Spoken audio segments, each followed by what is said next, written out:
Hey, how's it going today? And I'm going to show you how to create a spinning sign in the sky, something like this. I just think this is a real cool effect. Of course, these are really basic and you can make these a lot more interesting than this, but I'm just showing this to give you the basic example. To do this, of course, you're going to need to create some imagery. What I'm going to do is I'm just going to go ahead and close out of Unreal completely and jump into a paint program here.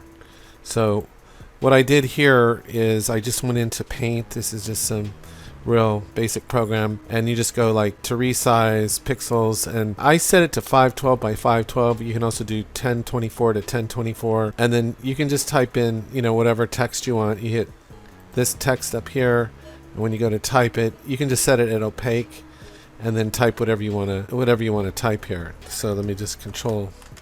I can't. I'll just make a new one just for the heck of it here. I don't know, can I backspace on this?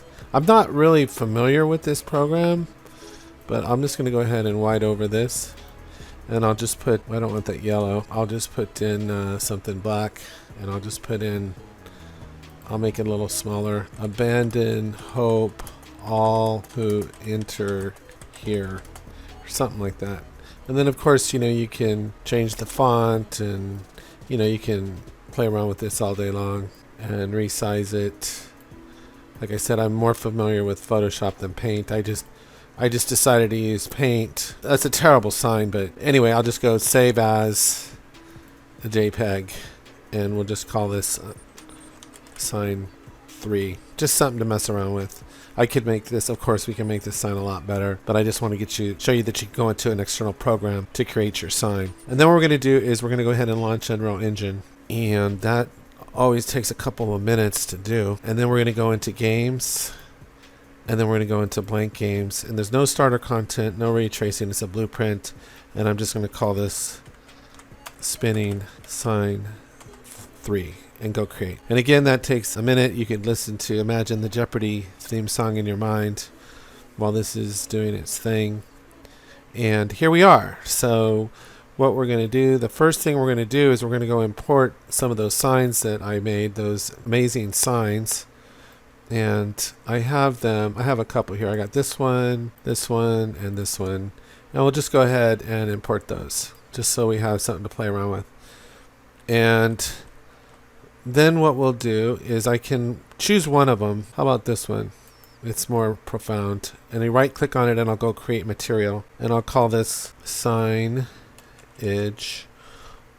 1 _M. So I know it's a material. And then we actually don't even need to do anything. If we click on it, it's just going to hook to our base color. We don't need to do anything. It's all set.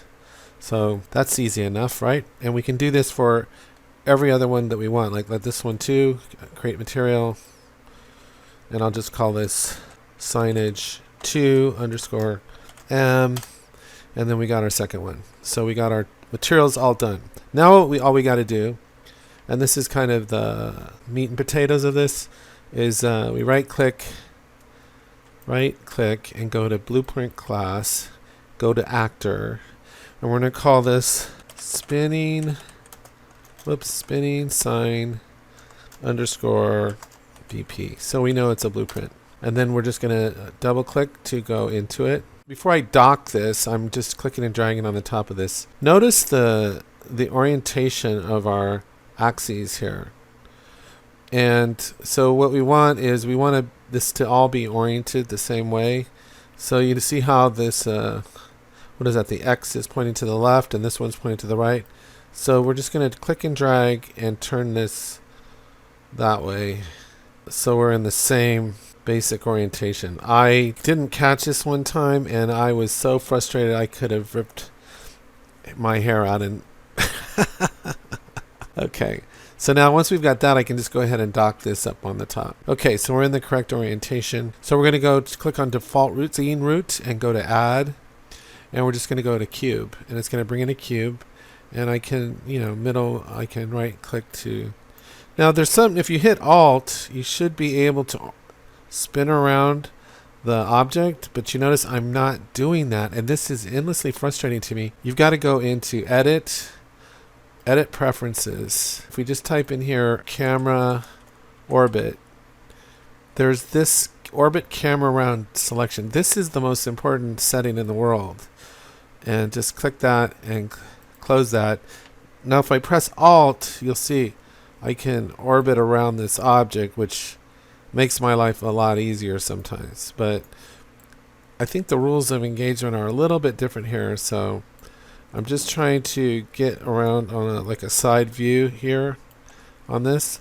But what we're going to do is, if we come to scale and we drag down, we just want to make a really small sign. So instead of clicking and dragging, you could even just type in 0.01, because we just want a really small sign, and that's it.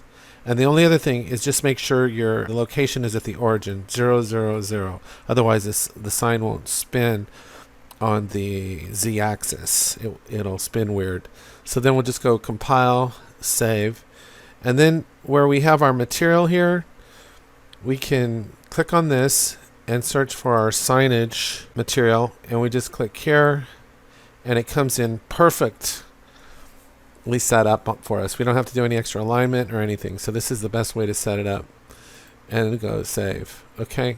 Now we just have to jump into the event graph, and we just gotta, this part goes actually pretty quick once you got the basic steps down. So this is going to be driven by an event tick, which is like a clock ticking almost. And we want to type in add actor local rotation. And what this tells the function to do is to go to the sign the cube we just created. And then we want to create a variable to give us some control. So we're going to type in spin control. And this is going to be set as a float. And we're going to compile and save it. And as once we do, we could come over here on the right and enter a default value. We'll put in 50, and we make sure we want to set it as instance editable. Sometimes I forget to do that. And compile and save, and that'll allow us to adjust it when we're on the game screen. So then all we got to do is drag spin control on, get spin control, and then from here we drag off, and we're going to type in multiply, and then we're going to drag in the delta seconds into here, and then off of here we're going to type in make rotator, and this is really what's going to make our sign spin, make rotator. But it's hooked up to the X roll axis, which we don't want, so you press Alt, and if you click right there, it'll disconnect and plug it into the Z axis. And then from the return value, drag that in here. And believe it or not, this is all you've got to do to have something rotate and spin around in your game. And now if I go back into the game, if I come down here to spinning sign BP, I click and drag it, I can raise it up in the sky as high as I want. I can also adjust it over here on the right. And if I hit play and go into the game, there's our spinning sign. And that's fun. That's a lot of fun. You can put all kinds of things in your games and stuff like that. Now let me escape out of that. Now let's say I want to switch out that message on a different sign.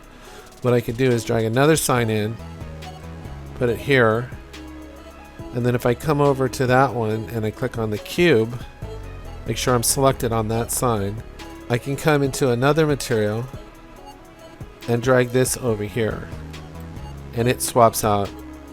So then I can have all different kinds of spinning signs with all kinds of different fun messages and stuff like that. Of course, these are right next to each other. We could offset the rotation to them so they're not spinning exactly the same. But that's how you create a spinning sign.